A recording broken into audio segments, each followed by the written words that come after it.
I hate the homeless. I don't feel sorry for you. If you want change, let me throw it at you as hard as I can At your dirty face. I hate when it gets cold out because then all the homeless people get on the bus. I wonder if homeless people go to heaven. Maybe if homeless people took care of themselves, looked pretty, we would want to help them. But I don't help yellow teeth. Well, Never understand why homeless people smell of piss when you can literally piss anywhere. I was enjoying a latte when I saw a hobo girl across the street. I almost vomited. Get back on your side of the bridge, no one likes you. I hate seeing homeless people standing in the cold, shivering. Be glad when the light turns green. Well, that'll make it go away, won't it? If homeless where the heart is, then are homeless people heartless?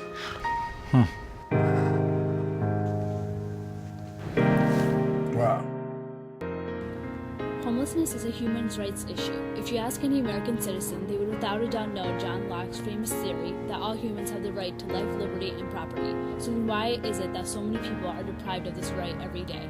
Each year in the U.S., over 3.5 million people experience homelessness. That includes everyone from men to women and children to domestic violence victims to our own U.S. Army veterans. Whether they suffer from addiction, mental illness, or have simply been stuck in the system, they all are being deprived of this one basic right that America has based its whole foundation on. And what is the national government doing to try to help them?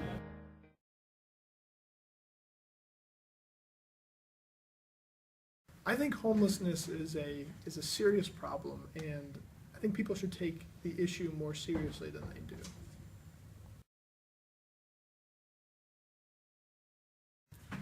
When it comes to why people end up in a situation where they are homeless, every individual has a different story because every person has a different story. But for the most part, a lot of it has to do with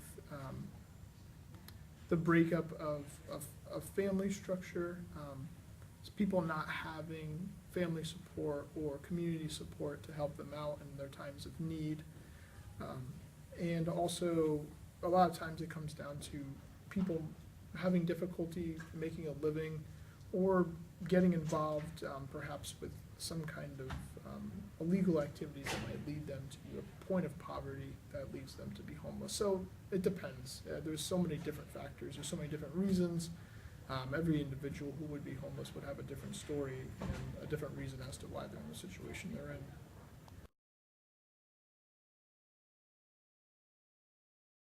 I think when it comes to helping the homeless, I don't think that it just simply takes giving people housing and food, although I think that is a important thing to do in the initial stage of helping people out. But I also think it comes to a point where you need to kind of take people under your wing, kind of mentor them and help them in a way that will get them back on their feet so they could be self-sustaining after the initial time of having a place to live and something to eat. So basically helping them get a job and helping them reestablish themselves into society so they can go on from being in a shelter or whatever it is to actually being able to pay rent in their own house or own apartment and having a job to support themselves. Since taking office, Obama has put in place the Opening Doors campaign in 2010 with the hopes to completely end homelessness among families and youth across America by 2020. Although this seemed hopeful and his intentions were good, it is 2015, halfway there, and still 60% of the 3.5 million people are homeless families and children. Obviously, other measures need to be taken.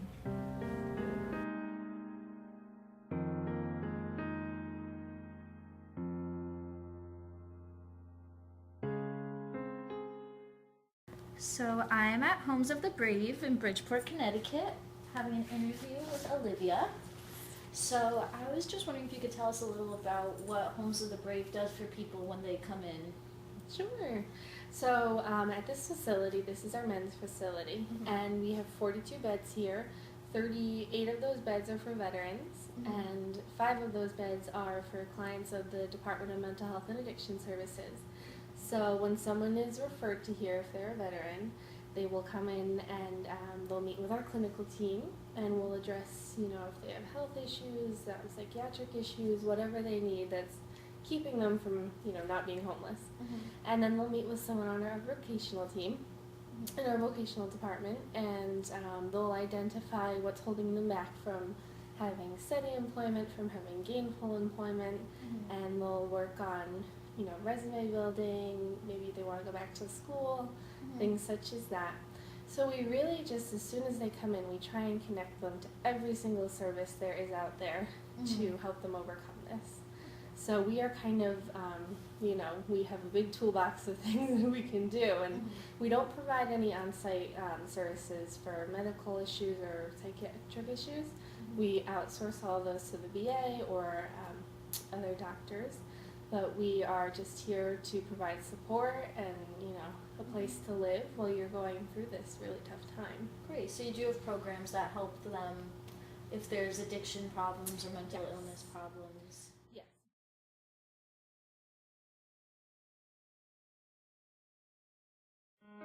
This is PA. PA spent several months at Homes for the Brave during the past year. Previously, he was living in his car and attending Norwalk Community College as a full-time student. While at Homes for the Brave, this U.S. Army veteran was able to save money, find permanent housing, and achieve his best academic semester. Today, PA is completing his degree in construction technology and architecture, and has became the first HFTB graduate known to purchase his own home in Bridgeport, Connecticut after leaving the program. CD grew up one of 9 children in northern Maine and served in the U.S. Army from 1984 to 1986. He would have loved to continue his career in the Army, but life's path led him elsewhere. When CD arrived at Homes for the Brave in 2011, he was frustrated with his inability to find the job and found it difficult to ask for help. He had been raised to make finding a job his number one priority and has been working since he was 12. While at Homes for the Brave, CD was able to focus on his goals, manage his medical issues, and look for permanent housing. In April 2011, CD moved to Waldorf House, where he had more independence but could still access the staff and resources as Homes for the Brave. He joined an employment program where he will receive more than 290 hours of training and practical experience for several in-demand career paths. CD is looking forward to moving closer to his goals and living his life with a healthier, more positive attitude. Ultimately, what America would need to do would be to change legislation that criminalizes the homeless for quality of life offenses such as sitting or sleeping in public places, sharing food, or living in cars. Instead, the money that would be spent arresting and holding these innocent individuals in the county prisons and wasting the precious time of the local police forces, the money could go towards organizations like Home for the Brave, Combat, or National Coalition for the Homeless. This will still be getting homeless individuals off the streets, but instead they'll be spending the night in their own homes and beds instead of inside the walls of a prison cell.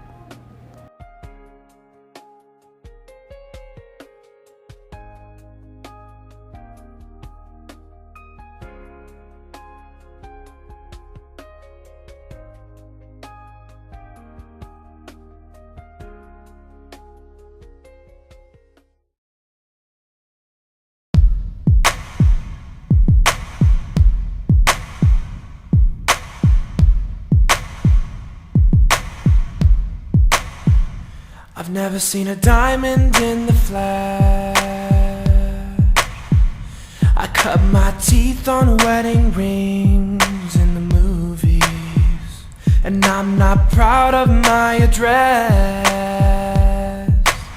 In the torn up town, no postcode envy, but every song's like gold teeth, Grey Goose, tripping in the bathroom, bloodstains, ball gowns, trash in the hotel room. We don't care, we're driving Cadillacs in our dreams, but everybody's like crystal, Maybach, diamonds on your timepiece, jet planes, islands, tigers on a gold leash. We don't care, we aren't caught up in your love affair, and we'll never be royal.